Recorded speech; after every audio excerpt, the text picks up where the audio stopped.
দুনিয়ার ব্যাপারে বুঝেন, আরো দেখেন, আরো ভাবেন, একজন একজন করে ভাবেন।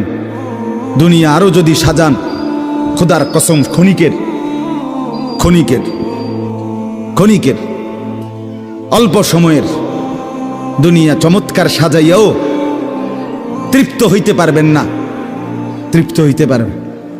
এবছর চমৎকার রং দিছেন বিল্ডিংয়ে, 2 বছরের মাথাত বিভিন্ন খান দিয়া চামড়া উঠিয়া এটা আবার যেই সেই, ঠিক কিনা বলেন? তা আবার রং দাও। এই সোফা চমৎকার বানাইছিল, ওই যে বার্নিশ নাই, দেখেন এই যে সোফা, এটা এই যে দেখেন, কথা বলেন না, এই সোফা এটার মধ্যে আসেনি বার্নিশ, তো এটা আবার কি করতে হইব? তো লাভ হইল কই? দুনিয়া তো ধোকা, দুনিয়া ধোকা। এই সৌন্দর্যময় চেহারা নারী 30 বছরের ব্যবধানে উনি বুড়ি, আর কেউ ফিররা সেদিকে ফিরা সেফও হালায় না।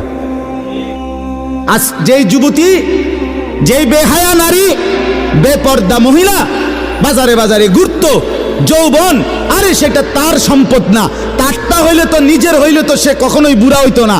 আল্লাহ তাআলা বলছে, আমি যখন যৌবন শেষ করে দিলাম, তো এখন আর কোন পুরুষ তার দিকে ফিররা থুতুও বালায় না। দুনিয়া এক অবস্থায় থাকে না, এক হালাতে থাকে না বাপ। এজন্য ছেলেদেরকেও বলি, বাপ জিন্দেগি সুন্দর করো।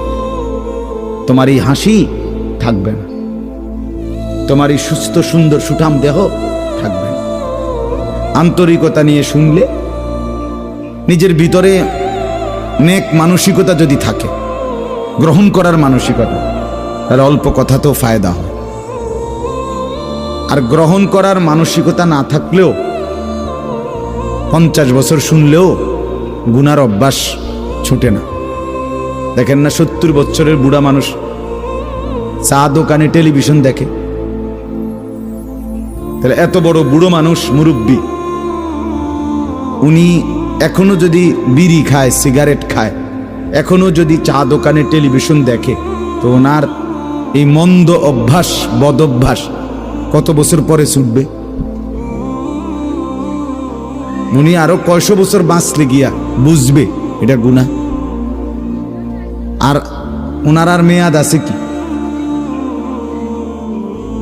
এই জন্য বললাম, আপনি খবর নিলে দেখবেন 30 বছর মসজিদে আসা যাওয়া করে ঠিকই, কিন্তু যথাযথ আন্তরিকতা, দিলের মধ্যে আখেরাতের কোনো মানসিকতাই নাই। নিজেকে বদলানো